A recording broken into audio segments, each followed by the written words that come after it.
Praise the lord. Jesus my life MS ಚಾನಲನ್ನು ನೋಡುತ್ತಿರುವ ನನ್ನೆಲ್ಲ ಆತ್ಮಿಕ ಸ್ನೇಹಿತರಿಗೆ ಹೃತ್ಪೂರ್ವಕವಾದ ವಂದನೆಗಳನ್ನು ಸಲ್ಲಿಸುತ್ತೇನೆ.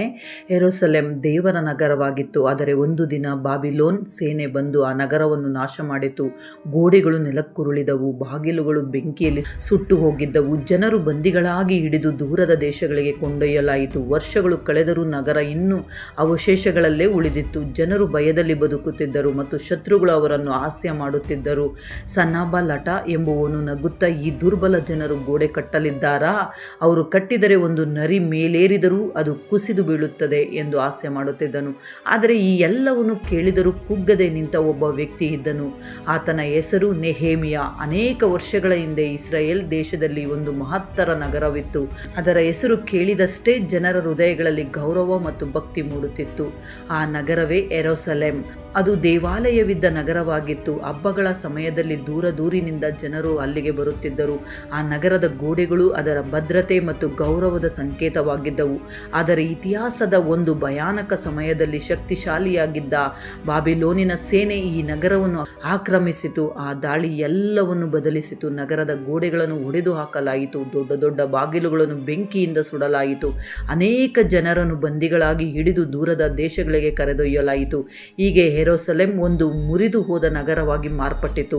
ಸಮಯ ಕಳೆಯುತ್ತಲೇ ಹೋಯಿತು, ವರ್ಷಗಳು ಕಳೆದವು, ಆದರೆ ನಗರದ ಗೋಡೆಗಳು ಇನ್ನೂ ಮುರಿದ ಸ್ಥಿತಿಯಲ್ಲಿಯೇ ಉಳಿದವು. ಅಲ್ಲಿ ವಾಸಿಸುತ್ತಿದ್ದ ಜನರು ಸದಾ ಭಯ ಮತ್ತು ಅವಮಾನದಲ್ಲಿ ಬದುಕುತ್ತಿದ್ದರು, ಏಕೆಂದರೆ ಗೋಡೆಗಳಿಲ್ಲದೆ ಯಾವಾಗ ಬೇಕಾದರೂ ಶತ್ರುಗಳು ನಗರವನ್ನು ದಾಳಿ ಮಾಡಬಹುದಾಗಿತ್ತು. ಅದೇ ಸಮಯದಲ್ಲಿ ಪರ್ಷಿಯನ್ ಮಹಾಸಾಮ್ರಾಜ್ಯದಲ್ಲಿ ನೆಹೇಮಿಯ ಎಂಬ ಒಬ್ಬ ಯೆಹೂದ್ಯನು ವಾಸಿಸುತ್ತಿದ್ದನು. ಆತನು ಪರ್ಷಿಯನ್ ರಾಜನ ಅರಮನೆಯಲ್ಲಿ ಸೇವೆ ಮಾಡುತ್ತಿದ್ದನು. ಆತನ ಕೆಲಸ ರಾಜನಿಗೆ ಪಾನೀಯವನ್ನು ನೀಡುವುದು. ಅದಕ್ಕಾಗಿ ಆತನು ಸದಾ ರಾಜನ ಬಳಿಯಲ್ಲೇ ಇರುತ್ತಿದ್ದನು. ಇದು ಅತ್ಯಂತ ನಂಬಿಕೆಯ ಜವಾಬ್ದಾರಿಯಾಗಿತ್ತು. ಹೊರಗೆ ನೋಡಿದರೆ ಆತನ ಜೀವನ ಸುರಕ್ಷಿತವಾಗಿಯೇ ಕಾಣಿಸುತ್ತಿತ್ತು. ಅರಮನೆಯಲ್ಲಿ ಆತನಿಗೆ ಗೌರವವಿತ್ತು, ಯಾವುದಕ್ಕೂ ಕೊರತೆ ಇರಲಿಲ್ಲ. ಆದರೆ ಆತನ ಹೃದಯದಲ್ಲಿ ಒಂದು ಆಳವಾದ ಚಿಂತೆ ಅಡಗಿತ್ತು.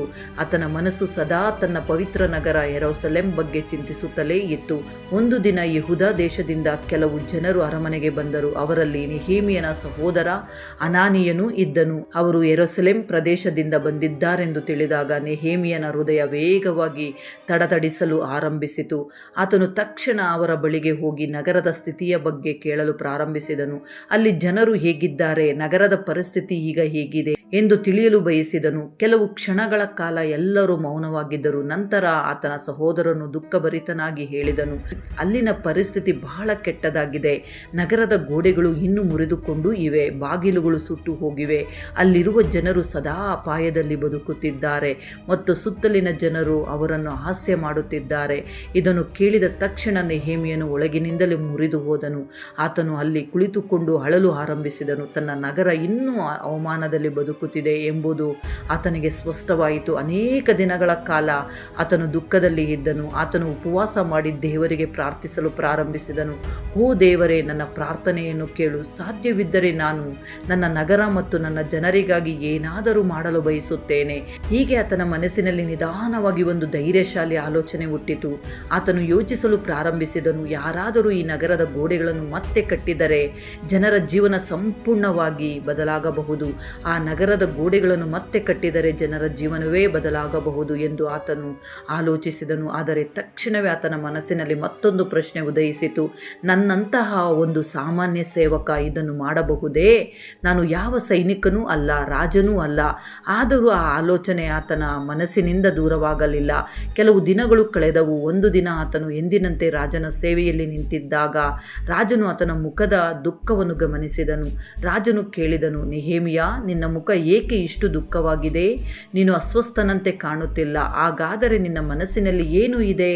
ಈ ಪ್ರಶ್ನೆಯನ್ನು ಕೇಳಿದಾಗ ನೆಹೇಮಿಯನು ಭಯಪಟ್ಟನು, ಏಕೆಂದರೆ ಅರಮನೆಯಲ್ಲಿ ಸೇವಕರು ಸದಾ ಸಂತೋಷವಾಗಿಯೇ ಕಾಣಬೇಕು ಎಂಬ ನಿರೀಕ್ಷೆ ಇರುತ್ತಿತ್ತು. ಆದರೂ ಆತನು ಧೈರ್ಯ ಮಾಡಿಕೊಂಡು ಗೌರವದಿಂದ ಹೇಳಿದನು, ರಾಜನೇ, ನನ್ನ ಪೂರ್ವಜರ ನಗರವು ಅವಶೇಷಗಳಲ್ಲಿ ಬಿದ್ದಿದೆ, ಅದರ ಗೋಡೆಗಳು ಮುರಿದು ಹೋಗಿವೆ. ಅದಕ್ಕಾಗಿಯೇ ನಾನು ದುಃಖದಲ್ಲಿದ್ದೇನೆ. ಆಗ ರಾಜನು ಕೇಳಿದನು, ಹಾಗಾದರೆ ನಿನಗೆ ಏನು ಬೇಕು? ಈ ವಿಷಯದಲ್ಲಿ ನೀನು ನನ್ನಿಂದ ಏನು ನಿರೀಕ್ಷಿಸುತ್ತೀಯಾ? ಅದಕ್ಕೆ ನೆಹೇಮಿಯನು ಹೇಳಿದನು, ರಾಜನು ಅನುಮತಿ ನೀಡಿದರೆ ನಾನು ನನ್ನ ನಗರಕ್ಕೆ ಹೋಗಿ ಅದರ ಗೋಡೆಗಳನ್ನು ಮತ್ತೆ ಕಟ್ಟಲು ಬಯಸುತ್ತೇನೆ. ಇದು ಬಹಳ ದೊಡ್ಡ ವಿನಂತಿಯಾಗಿತ್ತು. ಆದರೆ ಆಶ್ಚರ್ಯಕರವಾಗಿ ರಾಜನು ಆತನ ಮಾತನ್ನು ಒಪ್ಪಿಕೊಂಡನು. ಆತನಿಗೆ ಪ್ರಯಾಣಕ್ಕೆ ಅನುಮತಿ ನೀಡಿದನು ಮತ್ತು ಮಾರ್ಗದಲ್ಲಿ ಭದ್ರತೆಗಾಗಿ ಆದೇಶಗಳನ್ನು ಕೊಟ್ಟನು.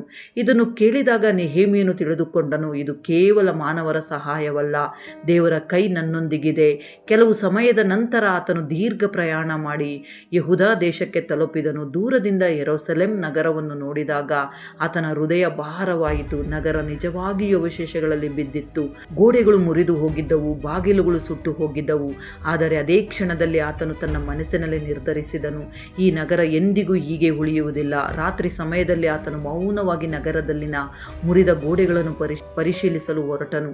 ಪ್ರತಿಯೊಂದು ಮುರಿದ ಭಾಗವನ್ನು ಗಮನದಿಂದ ನೋಡಿ ಕೆಲಸ ಬಹಳ ದೊಡ್ಡದು ಎಂದು ಅರಿತುಕೊಂಡನು. ಆದರೂ ಅದೇ ರಾತ್ರಿ ಆತನ ಮನಸ್ಸಿನಲ್ಲಿ ಒಂದು ದೃಢ ನಿರ್ಧಾರ ಮೂಡಿತು. ನಾನು ವಾಗ್ದಾನ ಮಾಡುತ್ತೇನೆ, ಯೆರೂಸಲೇಮ್ನ ಈ ಗೋಡೆಗಳು ಮತ್ತೆ ನಿಂತುಕೊಳ್ಳುತ್ತವೆ. ಯೆರೂಸಲೇಮ್ನ ಆ ರಾತ್ರಿ ಅಸಾಮಾನ್ಯವಾಗಿ ಶಾಂತವಾಗಿತ್ತು. ಆದರೆ ಆ ಶಾಂತಿಯೊಳಗೆ ಒಂದು ದೊಡ್ಡ ರಹಸ್ಯ ಅಡಗಿತ್ತು. ನೆಹೇಮಿಯನು ನಗರಕ್ಕೆ ಬಂದಿದ್ದು ಕೆಲವು ದಿನಗಳಾಗಿತ್ತು. ಇನ್ನು ಯಾರಿಗೂ ತನ್ನ ಬರುವಿಕೆಯ ಉದ್ದೇಶವನ್ನು ಹೇಳಿರಲಿಲ್ಲ. ಹಗಲಿನಲ್ಲಿ ಜನರನ್ನು ಭೇಟಿ ಮಾಡುತ್ತಿದ್ದನು, ನಗರವನ್ನು ನೋಡುತ್ತಿದ್ದನು ಮತ್ತು ಮೌನವಾಗಿ ಎಲ್ಲವನ್ನು ಅರ್ಥ ಮಾಡಿಕೊಳ್ಳಲು ಪ್ರಯತ್ನಿಸುತ್ತಿದ್ದನು. ಆದರೆ ಆತನ ಮನಸ್ಸಿನಲ್ಲಿ ಒಂದೇ ಪ್ರಶ್ನೆ ಸುತ್ತುತ್ತಿತ್ತು, ಈ ಮುರಿದ ಗೋಡೆಗಳನ್ನು ಮತ್ತೆ ಹೇಗೆ ಕಟ್ಟಬೇಕು? ನಾನು ಸ್ವತಃ ಹೋಗಿ ನೋಡಬೇಕು. ಆದುದರಿಂದ ನಗರ ನಿದ್ರಿಸುತ್ತಿದ್ದಾಗ, ನಗರ ನಿದ್ರೆಗೆ ಜಾರಿದಾಗ ಮತ್ತು ಬೀದಿಗಳು ಬಹುತೇಕ ಖಾಲಿಯಾದಾಗ ಆತನು ಮೌನವಾಗಿ ಹೊರಗೆ ಬಂದನು. ಕೆಲ ವಿಶ್ವಾಸಾರ್ಹ ವ್ಯಕ್ತಿಗಳು ಆತನ ಜೊತೆಗೆ ಇದ್ದರು, ಆದರೆ ತನ್ನ ಸಂಪೂರ್ಣ ಯೋಜನೆಯನ್ನು ಯಾರಿಗೂ ಹೇಳಿರಲಿಲ್ಲ. ಕತ್ತಲಲ್ಲಿ ಆತನು ನಿಧಾನವಾಗಿ ಒಂದು ಕಾಲದಲ್ಲಿ ಬಲವಾದ ಗೋಡೆಗಳು ನಿಂತಿದ್ದ ಮಾರ್ಗಗಳ ಮೂಲಕ ಸಾಗಿದನು. ಅನೇಕ ಕಡೆ ಕಲ್ಲಿನ ರಾಶಿಗಳು ಕೂಡಿದ್ದವು. ಕೆಲವೆಡೆ ಹಾನಿ ಎಷ್ಟು ಹೆಚ್ಚು ಇದ್ದುದರಿಂದ ದಾರಿ ಕೂಡ ಸ್ಪಷ್ಟವಾಗಿ ಕಾಣಿಸದಿತ್ತು. ಸುಟ್ಟು ಬಾಗಿಲುಗಳು, ಕಪ್ಪು ಗುರುತುಗಳು ಇನ್ನೂ ಅಲ್ಲಿ ಕಾಣಿಸುತ್ತಿದ್ದವು. ನಗರದ ಹಳೆಯ ನೋವು ಇನ್ನೂ ಮಾಯವಾಗಿಲ್ಲವೆಂಬಂತೆ ನೆಹೇಮಿಯನು ಪ್ರತಿಯೊಂದು ಮುರಿದ ಭಾಗವನ್ನು ಗಮನದಿಂದ ನೋಡುತ್ತಾ ಹೋದನು. ಆತನ ಮನಸ್ಸಿನಲ್ಲಿ ಒಂದೇ ಆಲೋಚನೆ ಹೆಚ್ಚು ಬಲವಾಗುತ್ತಿತ್ತು, ಹಾನಿ ಬಹಳ ದೊಡ್ಡದು, ಕೆಲಸವೂ ಕಷ್ಟ. ಆದರೂ ಆತನು ನಂಬಿದನು, ದೇವರ ಸಹಾಯದಿಂದ ಇದು ಅಸಾಧ್ಯವಲ್ಲ. ಪರಿಶೀಲನೆ ಮುಗಿದ ನಂತರ ಆತನು ಮೌನವಾಗಿ ಹಿಂತಿರುಗಿದನು. ಮುಂದಿನ ದಿನ ಆತನು ನಗರದ ಪ್ರಮುಖರನ್ನು ಕರೆಯಿಸಿದನು. ಯಾಜಕರು, ವ್ಯಾಪಾರಿಗಳು, ಕರಕುಶಲಕರರು ಮತ್ತು ಕುಟುಂಬಗಳ ಮುಖ್ಯಸ್ಥರು ಎಲ್ಲರೂ ಸೇರಿಕೊಂಡಾಗ ಆತನು ಮೊದಲ ಬಾರಿ ತನ್ನ ಯೋಜನೆಯನ್ನು ಅವರ ಮುಂದೆ ಹಂಚಿಕೊಂಡನು. ತನ್ನ ಮಾತು ಕೇಳಿ, ನಾನು ಯೆರೂಸಲೇಮ್ನ ಗೋಡೆಗಳನ್ನು ಮತ್ತೆ ಕಟ್ಟುವ ಯೋಜನೆಯೊಂದಿಗೆ ಬಂದಿದ್ದೇನೆ. ನೀವು ನಿಮ್ಮ ಕಣ್ಣುಗಳಿಂದಲೇ ನೋಡುತ್ತೀರಿ. ಗೋಡೆಗಳು ಮುರಿದು ಹೋಗಿರುವುದರಿಂದ ಯೆರೂಸಲೇಮ್ ಅಪಮಾನದಲ್ಲಿ ಬದುಕುತ್ತಿದೆ. ನಾವು ಎಲ್ಲರೂ ಒಂದಾಗಿ ಕೆಲಸ ಮಾಡಿದರೆ ಈ ನಗರದ ಗೋಡೆಗಳನ್ನು ಮತ್ತೆ ಕಟ್ಟಬಹುದು. ಕೆಲವು ಕ್ಷಣ ಕಾಲ ಗಾಢ ಮೌನ ಆವರಿಸಿತು. ಜನರು ಪರಸ್ಪರ ಒಬ್ಬರನ್ನೊಬ್ಬರು ನೋಡಿದರು. ಕೆಲಸ ಬಹಳ ದೊಡ್ಡದು, ಅಪಾಯವೂ ಕಡಿಮೆ ಇರಲಿಲ್ಲ. ಸುತ್ತಲಿನ ಪ್ರದೇಶಗಳಲ್ಲಿ ಯೆರೂಸಲೇಮ್ ಮತ್ತೆ ಬಲವಾಗುವುದನ್ನು ಇಷ್ಟಪಡದ ಜನರು ಇದ್ದರು. ಆದರೆ ನೆಹೇಮಿಯನು ಅವರಿಗೆ ಹೇಳಿದನು, ಇಲ್ಲಿಯವರೆಗೆ ದೇವರು ನನಗೆ ಅದ್ಭುತವಾಗಿ ಸಹಾಯ ಮಾಡಿದ್ದಾರೆ. ಪರ್ಷಿಯನ್ ರಾಜನು ಕೂಡ ಈ ಕೆಲಸಕ್ಕಾಗಿ ನನಗೆ ಅನುಮತಿ ಮತ್ತು ಭದ್ರತೆ ನೀಡಿದ್ದಾರೆ. ಆತನ ಮಾತುಗಳಲ್ಲಿ ಇದ್ದ ವಿಶ್ವಾಸದಿಂದ ನಿಧಾನವಾಗಿ ಜನರ ಹೃದಯಗಳು ಬದಲಾಗಲು ಆರಂಭಿಸಿದವು. ಕೊನೆಯಲ್ಲಿ ಅನೇಕರು ಒಂದೇ ಸ್ವರದಲ್ಲಿ ಹೇಳಿದರು, ನಾವು ಈ ಕೆಲಸವನ್ನು ಆರಂಭಿಸುತ್ತೇವೆ. ಆ ದಿನದಿಂದ ನಗರದಲ್ಲಿ ಹೊಸ ಚೈತನ್ಯ ಶುರುವಾಯಿತು. ಕುಟುಂಬಗಳಿಗೆ ಗೋಡೆಯ ವಿಭಿನ್ನ ಭಾಗಗಳು ಹಂಚಲಾಯಿತು. ಪ್ರತಿಯೊಬ್ಬರು ತಮ್ಮ ಭಾಗದ ಕೆಲಸವನ್ನು ಮಾಡಲು ಕೆಲವರು ಕಲ್ಲುಗಳನ್ನು ಸ್ವಚ್ಛಗೊಳಿಸುತ್ತಿದ್ದರು, ಕೆಲವರು ಗಾರೆ ತಯಾರಿಸುತ್ತಿದ್ದರು, ಮತ್ತೊಬ್ಬರು ಮುರಿದ ಭಾಗಗಳನ್ನು ಸರಿಪಡಿಸಲು ಪ್ರಯತ್ನಿಸುತ್ತಿದ್ದರು. ದೀರ್ಘಕಾಲದ ನಂತರ ನಗರದಲ್ಲಿ ಮತ್ತೆ ಪರಿಶ್ರಮದ ಧ್ವನಿಗಳು ಕೇಳಿಸತೊಡಗಿದವು. ಯೆರೂಸಲೇಮ್ ಮತ್ತೆ ಜೀವಂತವಾಗುತ್ತಿರುವಂತೆ ಅನಿಸಿತು. ಆದರೆ ಈ ಸಂತೋಷ ಹೆಚ್ಚು ಕಾಲ ಮರೆಮಾಚಲಾಗಲಿಲ್ಲ. ಸುತ್ತಲಿನ ಪ್ರದೇಶಗಳ ಆಡಳಿತಗಾರರಿಗೆ ಯೆರೂಸಲೇಮ್ ಜನರು ಗೋಡೆ ಕಟ್ಟುತ್ತಿದ್ದಾರೆ ಎಂಬ ಸುದ್ದಿ ಬೇಗ ತಲುಪಿತು. ಇದನ್ನು ಕೇಳಿ ಹಲವರು ಬಹಳ ಕೋಪಗೊಂಡರು. ಅವರಲ್ಲಿ ನಾಯಕನಾಗಿದ್ದವನು ಸನಾಬಲಾಟನು ಜನರನ್ನು ಹಾಸ್ಯ ಮಾಡತೊಡಗಿದನು. ಈ ಯೆಹೂದ್ಯರು ಏನು ಮಾಡುತ್ತಿದ್ದಾರೆ?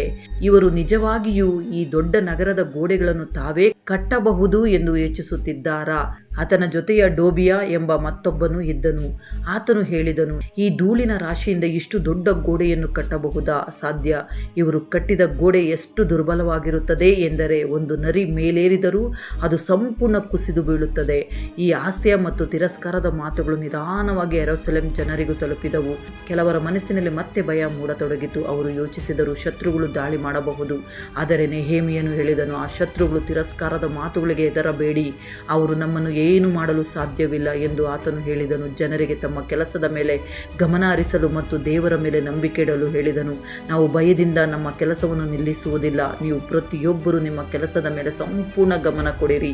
ಹೀಗೆ ನಿಧಾನವಾಗಿ ಕೆಲಸ ಮುಂದುವರಿಯತೊಡಗಿತು. ಪ್ರತಿದಿನ ಗೋಡೆ ಸ್ವಲ್ಪ ಎತ್ತರವಾಗುತ್ತಾ ಹೋಯಿತು. ನಗರದಲ್ಲಿ ನಿರೀಕ್ಷೆಯ ವಾತಾವರಣ ಮೂಡತೊಡಗಿತು. ಆದರೆ ಶತ್ರುಗಳು ಈಗ ಕೇವಲ ಹಾಸ್ಯ ಮಾಡುವುದರಿಂದ ನಿಲ್ಲಲಿಲ್ಲ. ಈ ಕೆಲಸ ನಿಜವಾಗಿಯೂ ಪೂರ್ಣವಾಗಬಹುದು ಎಂದು ಅವರು ಅರಿತುಕೊಂಡಿದ್ದರು. ಆದುದರಿಂದ ಅವರು ಒಂದು ಅಪಾಯಕಾರಿ ಯೋಜನೆಯನ್ನು ರೂಪಿಸಲು ಪ್ರಾರಂಭಿಸಿದರು. ಈ ನಿರ್ಮಾಣವನ್ನು ನಿಲ್ಲಿಸಲು ಮಾಡಲ್ಪಟ್ಟ ಯೋಜನೆ ಬಹುಬೇಗ ಯೆರೂಸಲೇಮ್ ಜನರಿಗೆ ತಿಳಿಯಬೇಕಾಗಿತ್ತು. ಗೋಡೆ ಕಟ್ಟುವುದು ಕೇವಲ ಪರಿಶ್ರಮದ ಕೆಲಸವಲ್ಲ, ಇದು ಧೈರ್ಯ ಮತ್ತು ವಿಶ್ವಾಸದ ಪರೀಕ್ಷೆಯಾಗಿದೆ. ಯೆರೂಸಲೇಮಿನಲ್ಲಿ ಗೋಡೆಯ ಕೆಲಸ ಈಗ ವೇಗವಾಗಿ ನಡೆಯುತ್ತಿತ್ತು. ಪ್ರತಿದಿನ ಬೆಳಗ್ಗೆ ಸೂರ್ಯೋದಯವಾಗುತ್ತಿದ್ದಂತೆ ಜನರು ತಮ್ಮ ಉಪಕರಣಗಳನ್ನು ತೆಗೆದುಕೊಂಡು ಗೋಡೆಯ ಬಳಿಗೆ ಬರುತ್ತಿದ್ದರು. ಕೆಲವರು ಕಲ್ಲುಗಳನ್ನು ಜೋಡಿಸುತ್ತಿದ್ದರು, ಕೆಲವರು ಗಾರೆ ಹಚ್ಚುತ್ತಿದ್ದರು, ಮತ್ತೊಬ್ಬರು ಮುರಿದ ಭಾಗಗಳನ್ನು ಸರಿಪಡಿಸುತ್ತಿದ್ದರು. ವರ್ಷಗಳ ಕಾಲ ಅವಶೇಷವಾಗಿದ್ದ ಆ ಗೋಡೆ ನಿಧಾನವಾಗಿ ರೂಪ ಪಡೆಯತೊಡಗಿತು. ಆದರೆ ಗೋಡೆ ಎತ್ತರವಾಗುತ್ತಾ ಹೋದಂತೆ ಶತ್ರುಗಳ ಕೋಪವು ಹೆಚ್ಚಾಗುತ್ತಿತ್ತು. ಯೆರೂಸಲೇಮ್ ಮತ್ತೆ ಬಲವಾಗುವುದನ್ನು ಸುತ್ತಲಿನ ಆಡಳಿತಗಾರರು ಒಪ್ಪಿಕೊಳ್ಳಲು ಸಿದ್ಧರಿರಲಿಲ್ಲ. ಕೆಲಸ ನಿಜವಾಗಿಯೂ ಮುಂದುವರಿಯುತ್ತಿದೆ ಎಂದು ತಿಳಿದಾಗ ಅವರು ಹಾಸ್ಯ ಮಾಡುವುದಕ್ಕಿಂತ ಹೆಚ್ಚು ಗಂಭೀರವಾಗಿ ಕ್ರಮ ಕೈಗೊಳ್ಳಲು ನಿರ್ಧರಿಸಿದರು. ಅವರು ತಮ್ಮ ಜನರನ್ನು ಕೂಡಿಸಿಕೊಳ್ಳಲು ಪ್ರಾರಂಭಿಸಿದರು. ನಿಧಾನವಾಗಿ ಈ ಸುದ್ದಿ ಹರಡಿತು. ಅವರು ಯೆರೂಸಲೇಮ್ ಮೇಲೆ ಅಚಾನಕ ದಾಳಿ ಮಾಡಲು ಯೋಚಿಸುತ್ತಿದ್ದಾರೆ. ಒಂದು ದಿನ ಕೆಲವರು ಬಂದು ನೆಹೆಮೀಯನಿಗೆ ಹೇಳಿದರು, ಶತ್ರುಗಳು ತಮ್ಮ ಸೇನೆಯನ್ನು ಕೂಡಿಸುತ್ತಿದ್ದಾರೆ. ಅವರು ಅಚಾನಕ ನಮ್ಮ ಮೇಲೆ ದಾಳಿ ಮಾಡುವುದಕ್ಕೆ ಸಿದ್ಧರಾಗಿದ್ದಾರೆ. ನಗರದಲ್ಲಿ ಭಯವನ್ನು ಉಂಟುಮಾಡಿ ಜನರು ಗೋಡೆ ಕಟ್ಟುವುದನ್ನು ನಿಲ್ಲಿಸಲಿ ಎಂಬುದು ಅವರ ಉದ್ದೇಶ. ಈ ಸುದ್ದಿಯನ್ನು ಕೇಳಿ ಅನೇಕ ಕಾರ್ಮಿಕರು ಭಯಪಟ್ಟರು. ಕೆಲವರು ಪರಸ್ಪರ ಮಾತನಾಡತೊಡಗಿದರು. ದಾಳಿ ನಡೆದರೆ ನಾವು ಏನು ಮಾಡಬೇಕು? ನಾವು ಕೆಲಸ ಮುಂದುವರಿಸಬೇಕಾ ಅಥವಾ ನಮ್ಮ ಜೀವ ಉಳಿಸಲು ಕೆಲಸ ನಿಲ್ಲಿಸಬೇಕಾ? ಆಗ ನೆಹೆಮೀಯನು ಹೇಳಿದನು, ಶಾಂತವಾಗಿರಿ, ನಾವು ಕೆಲಸ ನಿಲ್ಲಿಸುವುದಿಲ್ಲ. ಆದರೆ ಈಗಿನಿಂದ ನಮ್ಮ ಕೆಲಸ ಮಾಡುವ ವಿಧಾನ ಬದಲಾಗುತ್ತದೆ. ಇಂದಿನಿಂದ ಅರ್ಧ ಜನರು ಗೋಡೆ ಕಟ್ಟುತ್ತಾರೆ, ಉಳಿದ ಅರ್ಧ ಜನರು ಗುರಾಣಿ ಮತ್ತು ಕತ್ತಿಗಳನ್ನು ಹಿಡಿದು ಎಚ್ಚರಿಕೆಯಿಂದ ಕಾವಲು ನಿಲ್ಲುತ್ತಾರೆ. ಕೆಲಸ ಮಾಡುವವರು ಕೂಡ ತಮ್ಮ ಬಳಿಯಲ್ಲಿ ಕತ್ತಿಯನ್ನು ಇಟ್ಟುಕೊಳ್ಳಬೇಕು. ಅಚಾನಕ ದಾಳಿ ನಡೆದರೆ ತಮ್ಮನ್ನು ರಕ್ಷಿಸಿಕೊಳ್ಳಬೇಕು. ಈ ನಂತರ ಯೆರೂಸಲೇಮ್ನ ದೃಶ್ಯವೇ ಬದಲಾಗಿತು. ಗೋಡೆಯ ಮೇಲೆ ಕೆಲಸ ಮಾಡುವವರು ಒಂದು ಕೈಯಲ್ಲಿ ಕಲ್ಲು ಇಡುತ್ತಿದ್ದರು, ಇನ್ನೊಂದು ಕೈಯಲ್ಲಿ ಆಯುಧ ಹಿಡಿದುಕೊಂಡಿದ್ದರು. ನಗರದ ವಿವಿಧ ಭಾಗಗಳಲ್ಲಿ ಕಾವಲುಗಾರರನ್ನು ನಿಲ್ಲಿಸಲಾಯಿತು. ಕೆಲವರು ಹಗಲು ರಾತ್ರಿ ಕಾವಲು ಕಾಯುತ್ತಿದ್ದರು. ಶತ್ರುಗಳು ಅಚಾನಕ ದಾಳಿ ಮಾಡಿದರೆ ತಕ್ಷಣ ತಿಳಿಸಲು. ನೆಹೆಮೀಯನು ಕೂಡ ನಗರದಲ್ಲಿ ಸುತ್ತಾಡುತ್ತಾ ಕಾರ್ಮಿಕರ ಜೊತೆ ಮಾತನಾಡುತ್ತಾ ಪ್ರೋತ್ಸಾಹಿಸುತ್ತಿದ್ದನು. ಗಮನದಲ್ಲಿಟ್ಟುಕೊಳ್ಳಿ, ನಾವು ಕೇವಲ ಕಲ್ಲಿನ ಗೋಡೆಯನ್ನೇ ಕಟ್ಟುತ್ತಿಲ್ಲ, ನಾವು ನಮ್ಮ ಕುಟುಂಬಗಳನ್ನು, ನಮ್ಮ ಮಕ್ಕಳನ್ನು ಮತ್ತು ನಮ್ಮ ಭವಿಷ್ಯವನ್ನು ರಕ್ಷಿಸುತ್ತಿದ್ದೇವೆ. ಭಯಪಡಬೇಡಿ, ದೇವರು ನಮ್ಮೊಂದಿಗಿದ್ದಾರೆ. ಹೀಗೆ ನಿಧಾನವಾಗಿ ಜನರ ಮನಸ್ಸಿನಿಂದ ಭಯ ಕಡಿಮೆಯಾಗತೊಡಗಿತು. ಅವರು ಅರಿತುಕೊಂಡರು, ಎಲ್ಲರೂ ಒಟ್ಟಾಗಿ ನಿಂತರೆ ಯಾವ ಶತ್ರುವು ಅವರನ್ನು ನಿಲ್ಲಿಸಲು ಸಾಧ್ಯವಾಗಲಿಲ್ಲ. ಕೆಲಸ ಈಗ ಮೊದಲಿಗಿಂತ ಹೆಚ್ಚು ಜಾಗರೂಕತೆಯಿಂದ ನಡೆಯತೊಡಗಿತು. ಪ್ರತಿದಿನ ಗೋಡೆ ಇನ್ನಷ್ಟು ಬಲವಾಗುತ್ತಾ ಹೋಯಿತು. ಆದರೆ ಇದನ್ನು ನೋಡಿ ಶತ್ರುಗಳು ಇನ್ನಷ್ಟು ಕೋಪಗೊಂಡರು. ಕೇವಲ ಬೆದರಿಕೆಗಳಿಂದ ಈ ಕೆಲಸ ನಿಲ್ಲುವುದಿಲ್ಲ ಎಂಬುದನ್ನು ಅವರು ಅರಿತುಕೊಂಡಿದ್ದರು. ಆದುದರಿಂದ ಅವರು ಹೊಸ ಯೋಜನೆಯನ್ನು ರೂಪಿಸಿದರು. ಅದು ನೇರವಾಗಿ ನೆಹೆಮೀಯನನ್ನೇ ಗುರಿಯಾಗಿಸಿಕೊಂಡಿತ್ತು. ನಾವು ನೆಹೆಮೀಯನನ್ನೇ ದೂರ ಮಾಡಿದರೆ ಈ ಗೋಡೆ ಯಾವತ್ತೂ ಪೂರ್ಣವಾಗುವುದಿಲ್ಲ. ಈ ಕೆಲಸ ಸ್ವತಃ ನಿಂತು ಹೋಗುತ್ತದೆ ಎಂದು ಅವರು ಯೋಚಿಸಿದರು. ಈ ಯೋಜನೆಯೊಂದಿಗೆ ಅವರು ನೆಹೆಮೀಯನನ್ನು ಬಲೆಗೆ ಸೆಳೆಯಲು ಅಪಾಯಕಾರಿ ಯೋಜನೆಯನ್ನು ರೂಪಿಸಲು ಪ್ರಾರಂಭಿಸಿದರು. ಯೆರೂಸಲೇಮ್ ಜನರಿಗೆ ಇನ್ನೂ ಗೊತ್ತಿರಲಿಲ್ಲ, ಮುಂದೆ ಅವರ ನಾಯಕನಿಗೆ ಇನ್ನಷ್ಟು ಕಠಿಣ ಪರೀಕ್ಷೆ ಎದುರಾಗಲಿದೆ. ಗೋಡೆ ಈಗ ಅರ್ಧಕ್ಕಿಂತ ಹೆಚ್ಚು ನಿರ್ಮಾಣವಾಗಿತ್ತು, ಆದರೆ ನಿಜವಾದ ಹೋರಾಟ ಇನ್ನೂ ಉಳಿದಿತ್ತು. ಬೇಗನೆ ಒಂದು ಸಂದೇಶ ಈ ಕತೆಗೆ ಹೊಸ ತಿರುವು ತರಲಿತ್ತು. ಯೆರೂಸಲೇಮ್ ಗೋಡೆ ಈಗ ಹೆಚ್ಚು ಎತ್ತರವಾಗಿ ಕಾಣಿಸುತ್ತಿತ್ತು. ಅನೇಕ ಕಡೆ ಮುರಿದ ಭಾಗಗಳು ಸಂಪೂರ್ಣವಾಗಿ ಸರಿಪಡಿಸಲ್ಪಟ್ಟಿದ್ದವು. ನಗರ ನಿಧಾನವಾಗಿ ಮತ್ತೆ ಸುರಕ್ಷಿತವಾಗುತ್ತಿರುವಂತೆ ಕಾಣಿಸುತ್ತಿತ್ತು. ಒಮ್ಮೆ ಭಯ ಮತ್ತು ಅವಮಾನದಲ್ಲಿ ಬದುಕುತ್ತಿದ್ದ ಜನರ ಮುಖಗಳಲ್ಲಿ ಈಗ ನಿರೀಕ್ಷೆ ಕಾಣಿಸುತ್ತಿತ್ತು. ಆದರೆ ಇದೇ ಸಮಯದಲ್ಲಿ ಶತ್ರುಗಳ ಆತಂಕವೂ ಹೆಚ್ಚಾಗುತ್ತಿತ್ತು. ಅವರ ಬೆದರಿಕೆಗಳು ಮತ್ತು ಹಾಸ್ಯ ಈ ಕೆಲಸವನ್ನು ನಿಲ್ಲಿಸಲಿಲ್ಲ ಎಂಬುದನ್ನು ಅವರು ನೋಡುತ್ತಿದ್ದರು. ಆದುದರಿಂದ ಅವರು ಮತ್ತೊಂದು ಕುಯುಕ್ತಿಯನ್ನು ರೂಪಿಸಿದರು. ಇದು ನೇರವಾಗಿ ನೆಹೆಮೀಯನನ್ನು ಗುರಿಯಾಗಿಸಿಕೊಂಡಿತ್ತು. ಒಂದು ದಿನ ನೆಹೆಮೀಯನಿಗೆ ಒಂದು ಸಂದೇಶ ಬಂತು. ಆಡಳಿತಗಾರರು ನಿಮ್ಮನ್ನು ಭೇಟಿಯಾಗಲು ಬಯಸುತ್ತಾರೆ. ಅವರು ಶಾಂತಿಯುತವಾಗಿ ಮಾತನಾಡಲು ಮತ್ತು ಕೆಲವು ಮುಖ್ಯ ವಿಷಯಗಳ ಬಗ್ಗೆ ಚರ್ಚಿಸಲು ಬಯಸುತ್ತಾರೆ. ಮೊದಲ ದೃಷ್ಟಿಗೆ ಇದು ಸಾಮಾನ್ಯ ಆಹ್ವಾನದಂತೆ ಕಾಣಿಸಿತು. ಆದರೆ ನೆಹೆಮೀಯನು ಇದರಲ್ಲಿ ಮತ್ತೊಂದು ಕುಯುಕ್ತಿ ಅಡಗಿದೆ ಎಂದು ಅರ್ಥ ಮಾಡಿಕೊಂಡನು. ಆತನು ನಗರದಿಂದ ಹೊರಗೆ ಹೋದರೆ ಶತ್ರುಗಳು ಆತನಿಗೆ ಹಾನಿ ಮಾಡಬಹುದು ಮತ್ತು ಗೋಡೆಯ ಕೆಲಸ ನಿಂತು ಹೋಗಬಹುದು. ಆದುದರಿಂದ ಆತನು ತಕ್ಷಣ ಉತ್ತರ ಕಳುಹಿಸಿದನು, ನಾನು ಈಗ ಬಹಳ ದೊಡ್ಡ ಕೆಲಸದಲ್ಲಿ ನಿರಂತರನಾಗಿದ್ದೇನೆ, ಅದನ್ನು ಬಿಟ್ಟು ಎಲ್ಲಿಗೂ ಬರಲು ಸಾಧ್ಯವಿಲ್ಲ. ಆದರೂ ಶತ್ರುಗಳು ಕೈ ಬಿಡಲಿಲ್ಲ. ಅವರು ಅದೇ ಸಂದೇಶವನ್ನು ಮತ್ತೆ ಕಳುಹಿಸಿದರು. 2ನೇ ಬಾರಿ, 3ನೇ ಬಾರಿ, 4ನೇ ಬಾರಿ, ಪ್ರತಿ ಸಲವೂ ಅವರು ಆಶಿಸಿದರು ಈ ಬಾರಿ ನೆಹೆಮೀಯನು ಹೊರಗೆ ಬರುತ್ತಾನೆ ಎಂದು. ಆದರೆ ಪ್ರತಿ ಸಾರಿ ಒಂದೇ ಉತ್ತರ ಹಿಂತಿರುಗಿತು, ಆತನು ಈ ಕೆಲಸವನ್ನು ಬಿಟ್ಟು ಬರಲು ಸಾಧ್ಯವಿಲ್ಲ. ಅವರ ಯೋಜನೆ ಯಶಸ್ವಿಯಾಗುವುದಿಲ್ಲ ಎಂದು ತಿಳಿದಾಗ ಅವರು ಮತ್ತೊಂದು ಕುಯುಕ್ತಿ ನಡೆಸಿದರು. ಈ ಬಾರಿ ಅವರು ಒಂದು ತೆರೆಯಾದ ಪತ್ರವನ್ನು ಕಳುಹಿಸಿದರು. ಅದರಲ್ಲಿ ಸುಳ್ಳು ಆರೋಪಗಳು ಹಾಕಿದ್ದರು. ಅದರಲ್ಲಿ ಬರೆಯಲಾಗಿತ್ತು, ನೆಹೆಮೀಯ ಮತ್ತು ಆತನ ಜನರು ಬಂಡಾಯ ಮಾಡಲು ಯೋಚಿಸುತ್ತಿದ್ದಾರೆ. ಆತನು ತಾನೇ ರಾಜನಾಗಲು ಬಯಸುತ್ತಾನೆ. ಈ ವದಂತಿ ತುಂಬ ಅಪಾಯಕಾರಿಯಾಗಿತ್ತು, ಏಕೆಂದರೆ ಇದು ಪರ್ಷಿಯನ್ ರಾಜನಿಗೆ ತಲುಪಿದರೆ ನೆಹೆಮೀಯನ ಮೇಲೆ ಗಂಭೀರ ಆರೋಪಗಳು ಬರಬಹುದು. ಈ ಪತ್ರವನ್ನು ಓದಿದಾಗ ಅನೇಕರು ಭಯಪಟ್ಟರು, ಇದರಿಂದ ಇನ್ನಷ್ಟು ಸಮಸ್ಯೆಗಳು ಬರುತ್ತವೆ ಎಂದು ಅವರು ಯೋಚಿಸಿದರು. ಆದರೆ ನೆಹೆಮೀಯನು ಶಾಂತವಾಗಿ ಹೇಳಿದನು, ಭಯಪಡಬೇಡಿ, ಇದು ಎಲ್ಲವೂ ಸುಳ್ಳು. ನಮ್ಮ ಮನಸ್ಸಿನಲ್ಲಿ ಭಯ ಹುಟ್ಟಿಸಲು ಮಾತ್ರ ಈ ಮಾತುಗಳನ್ನು ಹರಡಲಾಗಿದೆ. ನಂತರ ಆತನು ಮತ್ತೆ ದೇವರಿಗೆ ಪ್ರಾರ್ಥನೆ ಮಾಡಿ ತನ್ನ ಕೆಲಸದ ಮೇಲೆ ಗಮನ ಹರಿಸುತ್ತಲೇ ಇದ್ದನು. ಗೋಡೆಯ ಕೆಲಸ ನಿರಂತರವಾಗಿ ಮುಂದುವರಿಯುತ್ತಿತ್ತು. ನಗರದ ವಿವಿಧ ಭಾಗಗಳಲ್ಲಿ ಜನರು ತಮ್ಮ ತಮ್ಮ ಭಾಗದ ಗೋಡೆಯನ್ನು ಪೂರ್ಣಗೊಳಿಸಲು ಶ್ರಮಿಸಿದರು. ಆ ಸಮಯದಲ್ಲಿ ಶತ್ರುಗಳು ಮತ್ತೊಂದು ಕುಯುಕ್ತಿ ನಡೆಸಿದರು. ಈ ಬಾರಿ ಅವರು ನಗರದೊಳಗಿನ ಒಬ್ಬ ವ್ಯಕ್ತಿಯನ್ನು ಬಳಸಿಕೊಂಡರು. ಆತನು ಹೇಳಿದನು, ಶತ್ರುಗಳು ರಾತ್ರಿ ದಾಳಿ ಮಾಡಲು ಬರುತ್ತಿದ್ದಾರೆ. ನೀನು ತಕ್ಷಣ ದೇವಾಲಯದೊಳಗೆ ಹೋಗಿ ಅಡಗಿ ಕುಳಿತುಕೋ. ಹೀಗೆ ಮಾಡಿದರೆ ಮಾತ್ರ ನಿನ್ನ ಜೀವ ಉಳಿಯುತ್ತದೆ. ಇದು ಕೇಳಲು ಸುರಕ್ಷಿತ ಸಲಹೆಯಂತೆ ತೋರುತ್ತಿತ್ತು. ಆದರೆ ನೆಹೆಮೀಯನು ತಕ್ಷಣವೇ ಅರ್ಥ ಮಾಡಿಕೊಂಡನು, ಇದೂ ಕೂಡ ಒಂದು ಬಲೆ. ಆತನು ಭಯಪಟ್ಟು ಅಡಗಿಕೊಂಡಿದ್ದರೆ ಜನರ ಧೈರ್ಯ ಕುಸಿದು ಹೋಗುತ್ತಿತ್ತು. ನಮ್ಮ ನಾಯಕನೇ ಭಯಪಟ್ಟಿದ್ದಾನೆ ಎಂದು ಅವರು ಯೋಚಿಸುತ್ತಿದ್ದರು. ಆದುದರಿಂದ ಆತನು ಹೇಳಿದನು, ನಾನು ಹೀಗೆ ಮಾಡುವುದಿಲ್ಲ. ನನ್ನಂತಹ ವ್ಯಕ್ತಿ, ನಾನು ನನ್ನ ಜೀವನವನ್ನು ಉಳಿಸಿಕೊಳ್ಳಲು ಭಯಪಟ್ಟು ಎಂದಿಗೂ ಅಡಗಿಕೊಳ್ಳುವುದಿಲ್ಲ ಎಂದು ಆತನು ಹೇಳಿದನು. ಆತನ ಈ ಧೈರ್ಯ ಜನರ ಹೃದಯಗಳಲ್ಲಿ ಇನ್ನಷ್ಟು ಧೈರ್ಯವನ್ನು ತುಂಬಿತು. ಇದರಿಂದ ಕೆಲಸ ಈಗ ಮೊದಲಿಗಿಂತಲೂ ವೇಗವಾಗಿ ಮುಂದುವರಿಯತೊಡಗಿತು. ಪ್ರತಿದಿನ ಗೋಡೆ ಇನ್ನಷ್ಟು ಪೂರ್ಣವಾಗುತ್ತಾ ಹೋಯಿತು. ಈ ನಗರ ಗೋಡೆ ಸಂಪೂರ್ಣವಾಗಿ ನಿರ್ಮಾಣವಾಗುವ ದಿನ ದೂರದಲ್ಲಿರಲಿಲ್ಲ. ಆದರೆ ಈ ಕೆಲಸ ಇಷ್ಟು ಬೇಗ ಪೂರ್ಣವಾಗುತ್ತದೆ ಎಂದು ಯಾರೂ ನಿರೀಕ್ಷಿಸಲಿಲ್ಲ. ಕೆಲವೇ ದಿನಗಳಲ್ಲಿ ಆ ಕ್ಷಣವು ಬಂತು. ಕೊನೆಯ ಕಲ್ಲು ತನ್ನ ಸ್ಥಳದಲ್ಲಿ ಇಡಲಾಯಿತು. ಇಡೀ ನಗರದ ಸುತ್ತಲೂ ಗೋಡೆ ನಿರ್ಮಾಣವಾಗಿ ಬಿಟ್ಟಿತ್ತು. ಈ ಎಲ್ಲವೂ ಕೇವಲ 52 ದಿನಗಳಲ್ಲಿ ನಡೆದಿದೆ.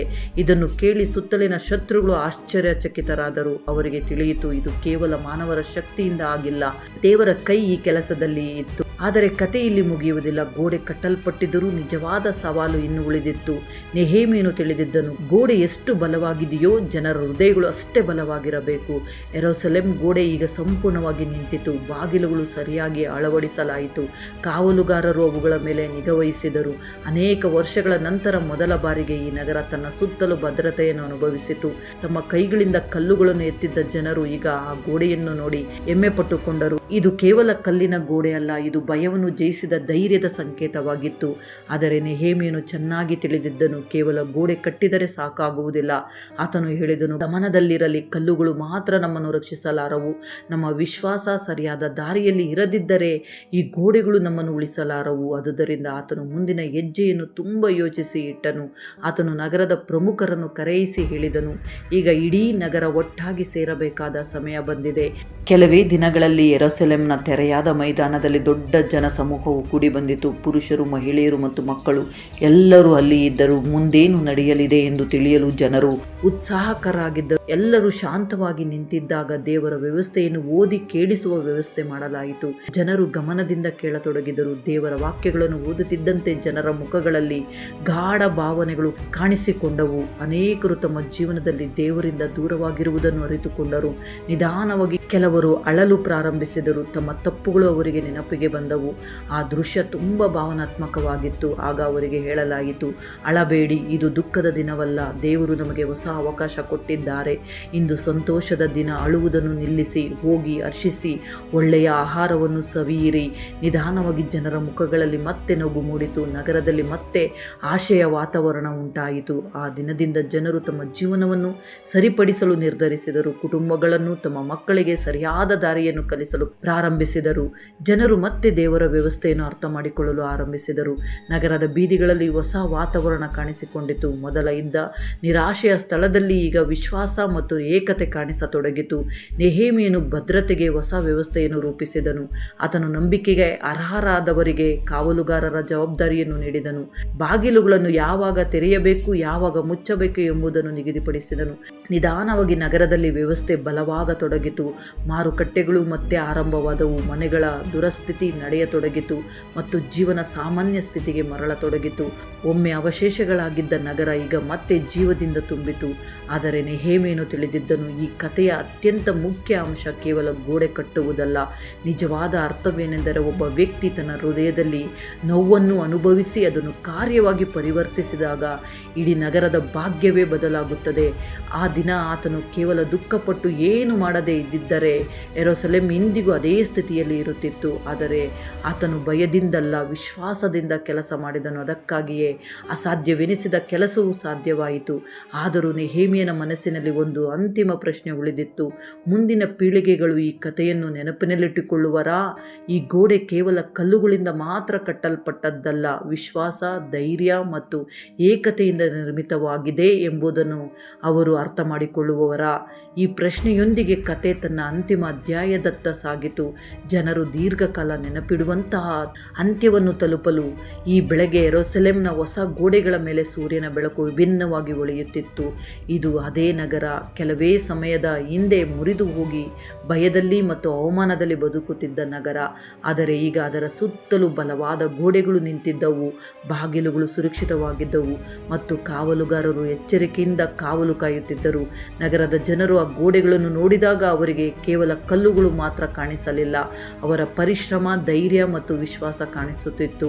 ಈ ಎಲ್ಲವೂ ಕೇವಲ 52 ದಿನಗಳಲ್ಲಿ ನಡೆದಿದೆ. ಇದೇ ವಿಷಯ ಸುತ್ತಲಿನ ದೇಶಗಳನ್ನು ಅತ್ಯಂತ ಆಶ್ಚರ್ಯಕ್ಕೀಡಾಗಿಸಿತ್ತು. ಈ ಕೆಲಸವನ್ನು ಒಮ್ಮೆ ಆಸೆ ಮಾಡಿದವರು ಈಗ ಮೌನವಾಗಿದ್ದರು. ಅವರಿಗೆ ತಿಳಿಯಿತು, ಇದು ಕೇವಲ ಮಾನವರ ಶಕ್ತಿಯಿಂದ ನಡೆದದ್ದಲ್ಲ, ದೇವರ ಸಹಾಯ ಇದರಲ್ಲಿ ಇದೆ. ಆದರೆ ನೆಹೆಮೀಯನಿಗೆ ಇದು ಅಂತ್ಯವಾಗಿರಲಿಲ್ಲ. ಒಂದು ನಗರವನ್ನು ಕಟ್ಟುವುದು ಕೇವಲ ಗೋಡೆ ಕಟ್ಟುವುದರಿಂದ ಪೂರ್ಣವಾಗುವುದಿಲ್ಲ ಎಂದು ಆತನು ತಿಳಿದಿದ್ದನು. ನಿಜವಾದ ಶಕ್ತಿ ಜನರ ಜೀವನದಲ್ಲಿದೆ. ಆದುದರಿಂದ ಆತನು ನಗರದ ವ್ಯವಸ್ಥೆಯನ್ನು ಇನ್ನಷ್ಟು ಬಲಪಡಿಸಲು ಪ್ರಾರಂಭಿಸಿದನು. ನಂಬಿಗಸ್ತ ಮತ್ತು ಪ್ರಾಮಾಣಿಕ ವ್ಯಕ್ತಿಗಳಿಗೆ ಜವಾಬ್ದಾರಿಗಳನ್ನು ನೀಡಿದನು. ನಗರ ಸುರಕ್ಷಿತವಾಗಿರಲು ಕಾವಲುಗಾರರು ಸದಾ ಎಚ್ಚರಿಕೆಯಿಂದ ಇರಲಿ ಮತ್ತು ಬಾಗಿಲುಗಳು ಸರಿಯಾದ ಸಮಯದಲ್ಲಿ ತೆರೆಯಲಿ, ಮುಚ್ಚಲಿ ಎಂಬುದನ್ನು ಖಚಿತಪಡಿಸಿದನು. ನಿಧಾನವಾಗಿ ಯೆರೂಸಲೇಮ್ ಮತ್ತೆ ಜೀವಂತ ನಗರವಾಗಿ ಮಾರ್ಪಟ್ಟಿತು. ಮಾರುಕಟ್ಟೆಗಳಲ್ಲಿ ಚಟುವಟಿಕೆಗಳು ಮರಳಿ ಬಂದವು. ಮಕ್ಕಳು ಬೀದಿಗಳಲ್ಲಿ ಆಟವಾಡತೊಡಗಿದರು. ಒಮ್ಮೆ ಮೌನವಾಗಿದ್ದ ಅವಶೇಷ ನಗರದಲ್ಲಿ ಈಗ ಜೀವನದ ಧ್ವನಿಗಳು ಕೇಳಬರತೊಡಗಿದವು. ಆದರೆ ಈ ಕಥೆಯ ಅತ್ಯಂತ ಆಳವಾದ ಪರಿಣಾಮ ಜನರ ಹೃದಯಗಳಲ್ಲಿ ಕಾಣಿಸಿಕೊಂಡಿತು. ಜನರು ತಮ್ಮ ಕಣ್ಣುಗಳಿಂದಲೇ ಕಂಡಿದ್ದರು. ಒಬ್ಬ ವ್ಯಕ್ತಿಯ ಹೃದಯದಲ್ಲಿ ಹುಟ್ಟಿದ ಚಿಂತೆ ಇಡೀ ನಗರಕ್ಕೆ ಹೇಗೆ ಆಶೆಯಾಗಿ ಪರಿಣಮಿಸಿತು ಎಂಬುದನ್ನು ಅವರು ತಿಳಿದುಕೊಂಡರು. ಜನರು ಒಟ್ಟಾಗಿ ನಿಂತು ದೇವರ ಮೇಲೆ ವಿಶ್ವಾಸ ಇಟ್ಟಾಗ, ಜನರು ದೇವರ ಮೇಲೆ ನಂಬಿಕೆ ಇಟ್ಟಾಗ ಅಸಾಧ್ಯವೆನಿಸಿದ ಕೆಲಸಗಳು ಸಾಧ್ಯವಾಗುತ್ತವೆ. ನೆಹೆಮೀಯನು ತನಗಾಗಿ ಗೌರವವೋ ಅಥವಾ ಅಧಿಕಾರವೋ ಎಂದಿಗೂ ಬಯಸಲಿಲ್ಲ. ಆತನ ಉದ್ದೇಶ ಒಂದೇ, ತನ್ನ ನಗರ ಮತ್ತೆ ನಿಂತುಕೊಳ್ಳುವುದನ್ನು ನೋಡುವುದು. ಈಗ ಆ ನಗರ ಆತನ ಕಣ್ಣೆದುರು ಬಲವಾಗಿ ನಿಂತಿದ್ದಾಗ ತನ್ನ ಕೆಲಸ ಪೂರ್ಣವಾಗಿದೆ ಎಂದು ಆತನು ತಿಳಿದಿದ್ದನು. ಸಮಯ ಕಳೆಯುತ್ತಾ ಹೋಯಿತು, ಆದರೆ ಯೆರೂಸಲೇಮ್ನ ಗೋಡೆಗಳು ಆ ಸಮಯವನ್ನು ಜನರಿಗೆ ಸದಾ ನೆನಪಿಸುತ್ತಲೇ ಇವೆ. ಯಾರಾದರೂ ಆ ಗೋಡೆಗಳನ್ನು ನೋಡಿದಾಗ ಅವರಿಗೆ ಇದು ಕೇವಲ ಕಲ್ಲಿನ ಕಥೆಯಲ್ಲ ಎಂಬುದು ನೆನಪಾಗುತ್ತದೆ. ಇದು ವಿಶ್ವಾಸದ ಕತೆ, ಇದು ಧೈರ್ಯದ ಕತೆ. ಒಬ್ಬ ವ್ಯಕ್ತಿ ತನ್ನ ಜನರಿಗಾಗಿ ನಿಲ್ಲುವ ನಿರ್ಧಾರ ಮಾಡಿದಾಗ ಹುಟ್ಟುವ ಧೈರ್ಯದ ಕತೆ. ಇದಕ್ಕಾಗಿಯೇ ನೆಹೆಮೀಯನ ಹೆಸರು ಇತಿಹಾಸದಲ್ಲಿ ಸದಾ ನೆನಪಾಗುತ್ತದೆ. ನಿರಾಶೆಯ ಮಧ್ಯೆ ಆಶೆಯನ್ನು ಹುಟ್ಟಿಸಿದ ವ್ಯಕ್ತಿಯಾಗಿ, ಭಯದ ನಡುವೆ ಧೈರ್ಯವನ್ನು ತೋರಿಸಿದವನಾಗಿ ಮತ್ತು ಮುರಿದು ಹೋದ ನಗರಕ್ಕೆ ಮತ್ತೆ ಜೀವ ತುಂಬಿದವನಾಗಿ ಆತನನ್ನು ಸ್ಮರಿಸಲ್ಪಡುತ್ತಾನೆ. ಇದು ಕೇವಲ ಕಥೆಯ ಅಂತ್ಯವಲ್ಲ, ಇದು ಸಂದೇಶವೂ ಹೌದು. ಏಕೆಂದರೆ ಇತಿಹಾಸವು ಮತ್ತೆ ಮತ್ತೆ ಇದನ್ನೇ ಸಾಬೀತುಪಡಿಸುತ್ತದೆ. ವಿಶ್ವಾಸ ಮತ್ತು ಧೈರ್ಯ ಒಂದಾಗಿ ನಿಂತಾಗ ಮುರಿದು ಹೋದ ನಗರಗಳು ಮತ್ತೆ ನಿಂತುಕೊಳ್ಳುತ್ತವೆ. ಈ ವಿಡಿಯೋ ನಿಮಗೆ ಇಷ್ಟವಾಗಿದ್ದರೆ ಅನೇಕರಿಗೂ ಶೇರ್ ಮಾಡಿರಿ, ಲೈಕ್ ಮಾಡಿರಿ, ಸಬ್ಸ್ಕ್ರೈಬ್ ಮಾಡಿಕೊಳ್ಳಿರಿ. ಮತ್ತೊಂದು ಅದ್ಭುತವಾದ ಅಂಶದೊಂದಿಗೆ ಮತ್ತೆ ನಿಮ್ಮ ಬಳಿಗೆ ಬರಲು ಪ್ರಯತ್ನ ಮಾಡುತ್ತೇನೆ. ಸರ್ವಶಕ್ತ ದೇವರ ಮಹಾಕೃಪೆಯು ನಮ್ಮೆಲ್ಲರೊಂದಿಗೆ ಸದಾ ಇದ್ದು ನಮ್ಮನ್ನು ಕಾಪಾಡಿ ನಡೆಸಿ ಬಲಪಡಿಸಲಿ. ಆಮೆನ್.